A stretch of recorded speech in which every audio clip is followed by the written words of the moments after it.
So now let's see how we can use templates inside of Google Sheets. So I'm just going to go around over here onto my home, and then over here you can see that there are a lot of templates that you can choose from in the beginning as well. So if you were to go to template gallery, then you can see that there's different templates that you can open up. Let's say, for example, you have Gantt chart right here, you have attendance, you have gradebooks right here. So let's take a look at one of them. So I'm just going to go to Gradebook, and once I do that, what happens is that it is filled up with pre-formulas, as you can see right here, and then this is what you have, as you can see right here. So these are the reigns, these are the gradebooks, as you can see, and that is how it works. So you can go around and let's say I'm going to say 5 right here, and then you can see that the chart changes around right there. And if I were to go around and type in 10 right here, then you can see that the chart changes accordingly. So this is going to be 1, 4 students right here, and then 8 students right there, and then 9 students right there.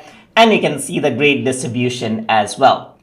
And similarly, you can go around and choose other sheet templates and then work around with them as well. For example, there's to-do list right here, which is pre-made. So if you're creating some kind of a shopping list right here, then you can go around and type in, let's say, for example, buy some milk right here, and there you go. You can add in or check or uncheck that out as well.